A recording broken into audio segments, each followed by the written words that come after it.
Hey everyone, it's been a minute, but I'm here to do another multi-current review. This time for the spring 2026 anime season, as I cover 6 new anime that I decided to give a shot. So, yeah, without further ado, let's begin this multi-current review.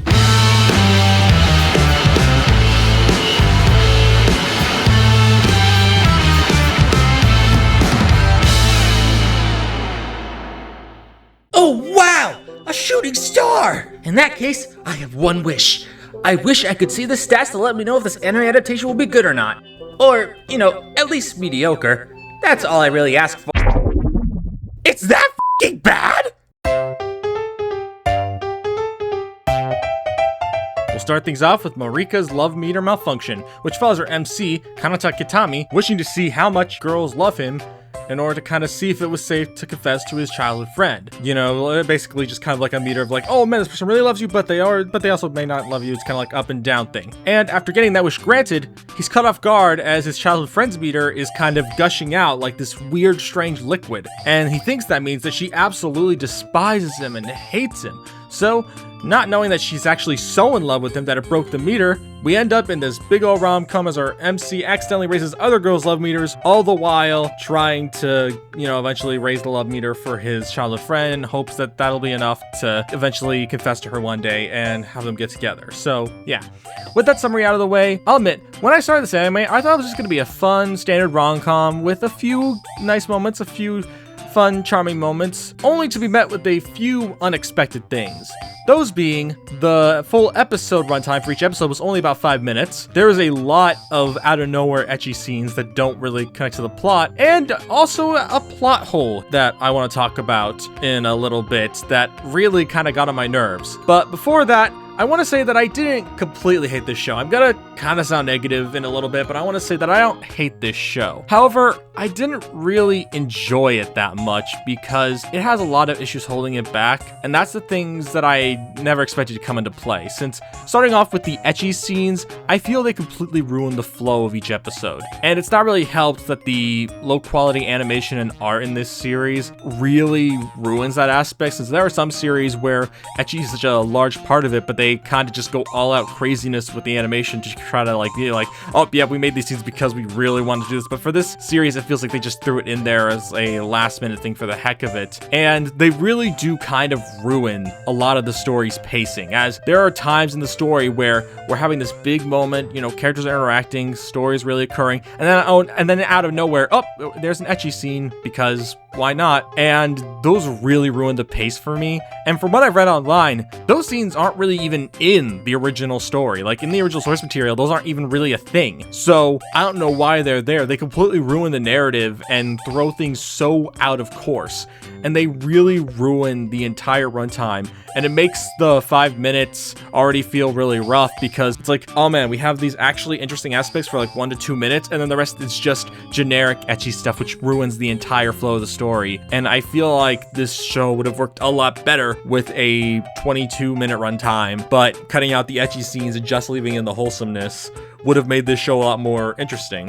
But yeah, the other big thing that I wanted to talk about besides those is the plot hole I mentioned before. And that plot hole is that there's this joke later on in the story where this other girl that isn't Marika, the main heroine, ends up falling so in love with the MC that a second love meter appears to show how in love she's fallen for him. Like, she's so in love that it ends up creating another love meter. And instead of thinking, haha, there's another love meter, my first thought was, wait, so why is Marika's the only one that's wonky? Like, if she's so in love with our MC, wouldn't that mean she'd have like 100 love meters? Why is hers the one that's broken? Why is it that for some reason hers is broken when these other characters could just spawn extra love meters? Because of that, throughout the entire rest of the time I was watching, I was just thinking, why is her meter like that? Why doesn't she just get multiple more meters if she's that in love? It's supposed to just be a random joke, but that ended up being in my head for the rest of my time watching it because I was just wondering, why is that the case?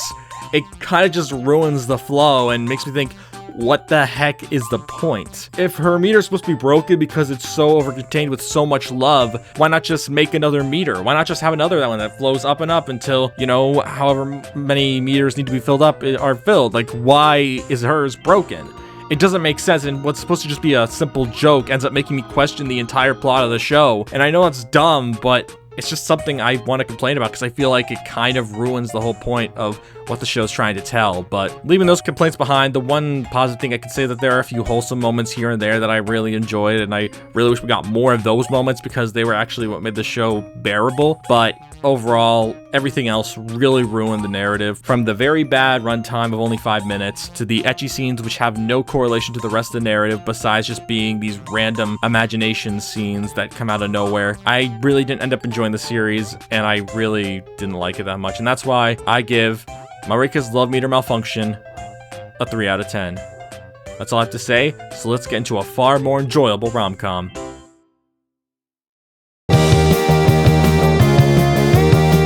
Next, we have Gals Can't Be Kind to Otaku?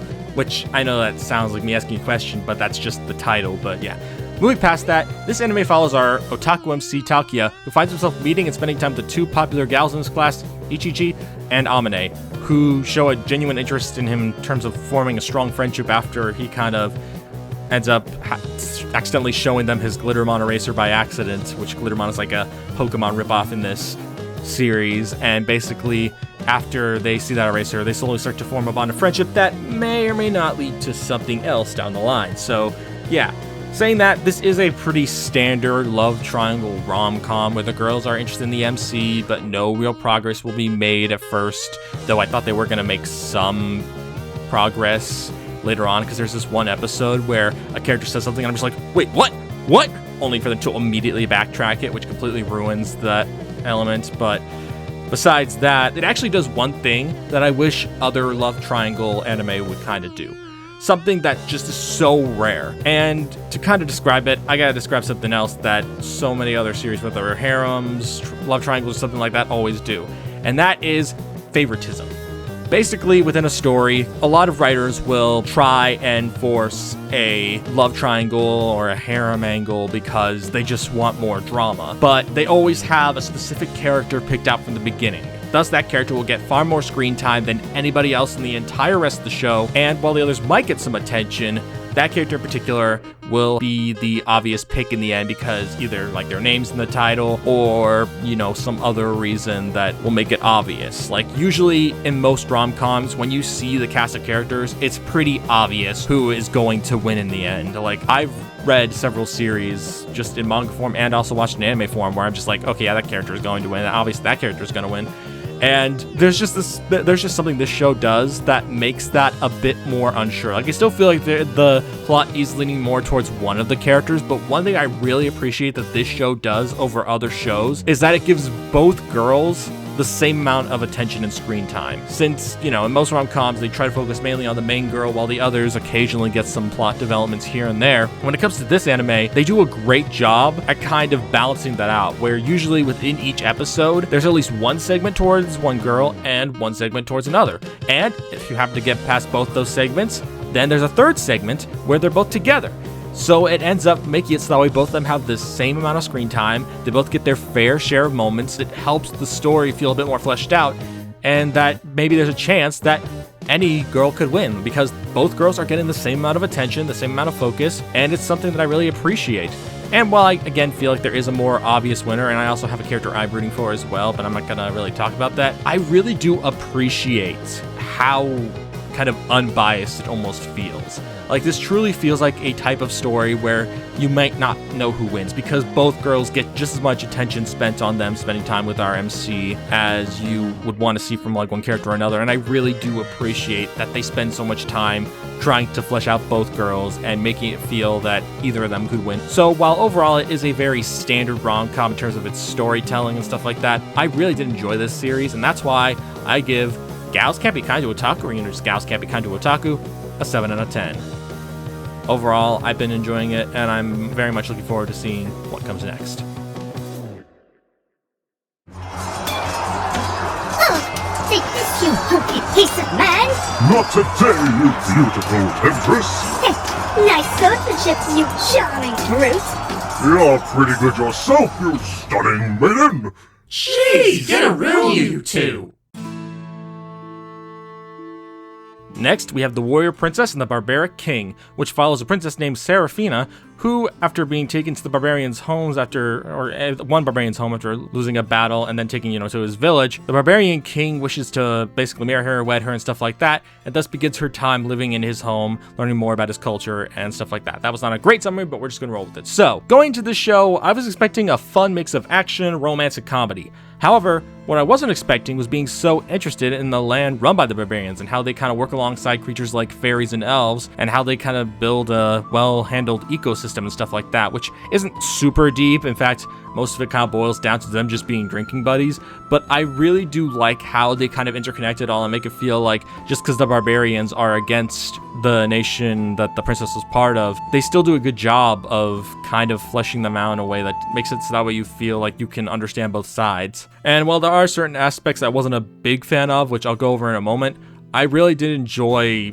just kind of exploring the different land in the story, as it kind of just lets you learn more about the land barbarians inherit and how basically they go about their lives, such as them being able to kill dragons, just eat them on the daily and stuff like that, which is really interesting. But moving past that, next, I would like to say that while I did enjoy learning about the barbarians' land, stuff like that, there are some things in the anime that I can't say were as good. And probably one of the most tough things to admit here was that the action scenes were not very good. As while I wasn't hoping for like next level action, as that's not really my thing, I can enjoy a series without a lot of action in it, as sometimes just a really well-handled story can still be entertaining. When it comes to action scenes in this show, a lot of the time they could be very choppy and just really rough.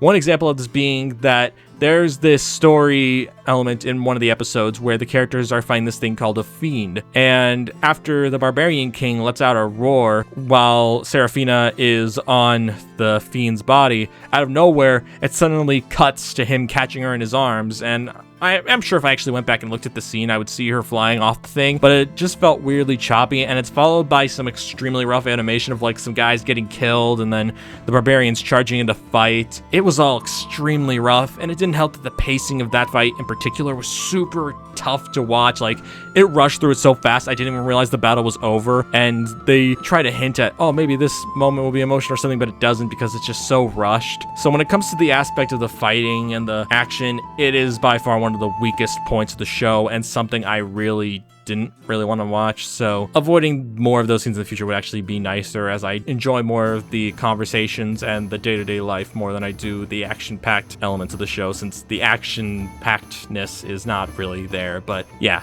besides that, another aspect I kind of want to talk about quickly is the romance between our princess and the barbarian, which, while not really a deep element of the story, is still cute enough, and I do enjoy the relationship they've kind of had in the story so far, and I am looking forward to seeing where stuff like that leads, because I do enjoy that aspect of their connection, and I also hope their relationship will grow. And yeah, seeing all this, I give the Warrior Princess and the Barbaric King a 6 out of 10.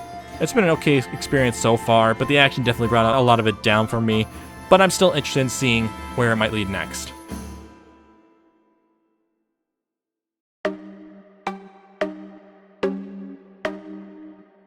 Next, we have Mistress Kanan as Devilishly Easy, which follows a demon girl named Kanan who comes to the human world to feast on human souls, only for her first target to misinterpret her words as a confession, or not really a confession, but like that she wants to get down and dirty, and due to being experienced stuff like love, it all eventually leads to Kanan accidentally accepting him as her boyfriend, and thus begins this little rom-com between a demon girl and her human boyfriend. And yeah, now then, it wasn't always easy to take Kanan seriously for me personally, because she has the same VA as Kaguya from Olympus Ward, so I constantly kept picturing Kaguya saying these lines, which just made me laugh. But eventually I did start to see Kanan as her own character, and that's when I really started to get into the show and enjoyed her relationship with her human boyfriend Kyogi. And yeah, just wanted to say that quickly, but honestly, I think their connection was actually my favorite part of the series, as when it comes down to it, even though, yes, Kanan does easily blush, she's very much clearly unclear when it comes to love. I really enjoyed her connection with Kyogi, as we really get to just see her be all blush and adorable and stuff like that. And I think that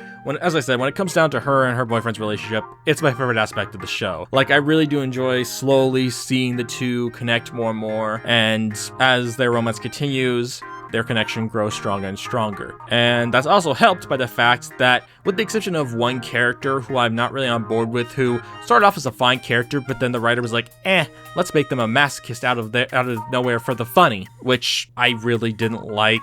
Granted, that element hasn't really come into play so far in the narrative from what I've watched, but the idea that the character became a masochist purely just because the writer thought, oh, that would make them a funny character, really wasn't my cup of tea. But thankfully, as I said, the character has not really done too much in the story. Besides that character, most of the other members of the cast were honestly a blast to have, and I'm looking forward to seeing more of them, because this series, while not like the most funny, entertaining series I've ever watched, it's charming enough, and I do enjoy it.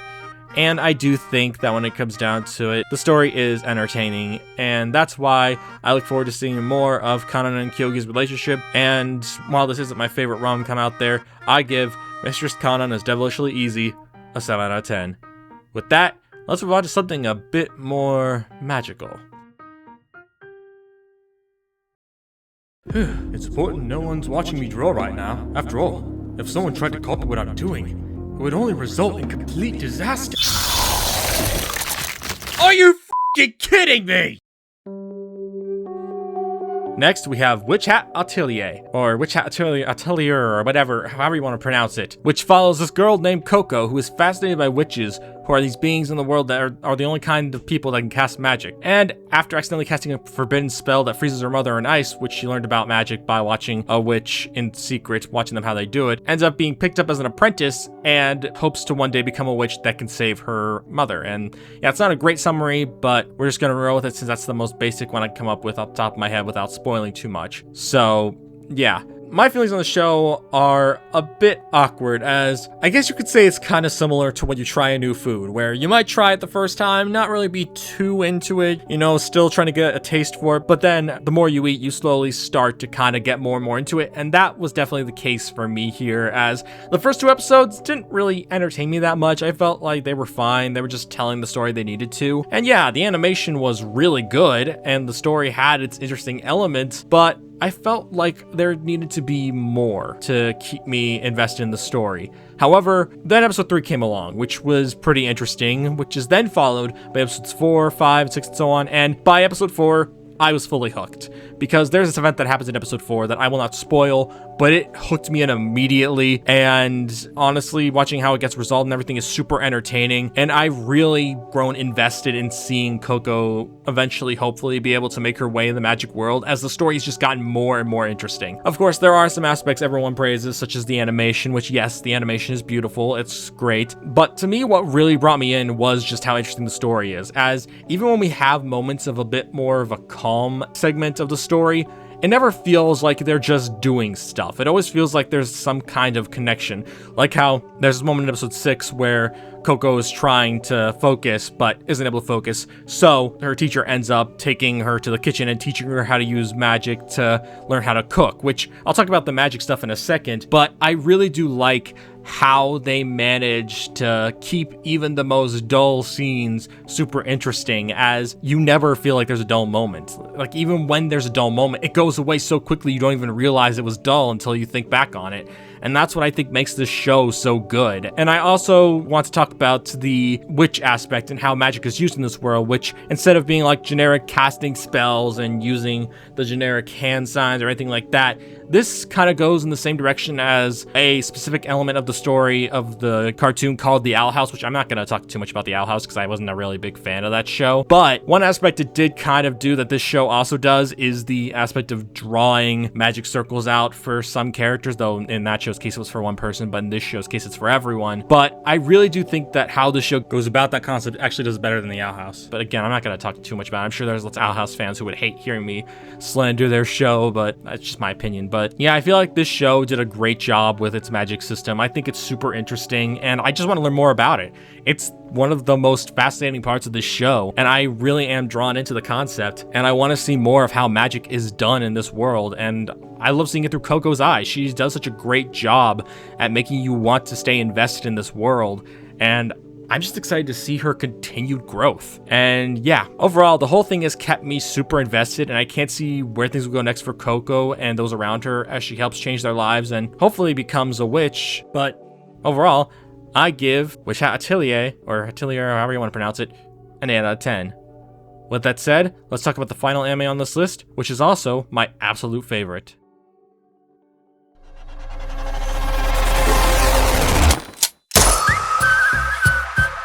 Last but not least, we have Kill Blue, which follows a hitman who, after getting stung by a strange wasp, suddenly de-ages back to when he was 13 and is sent to a middle school where he has to make sure it's as safe as possible for the boss's daughter to attend. But while doing so, finds himself in a mess as he meets all sorts of people, including a girl named Norin, who may help lead him to how to return to his normal self. So with that summary out of the way, I just want to say that I absolutely love this show. Like, more than I ever thought I would. Like, I was in during episode 1, like the first episode I was in. And despite going as far as I am now, several episodes in, I'm still not bored.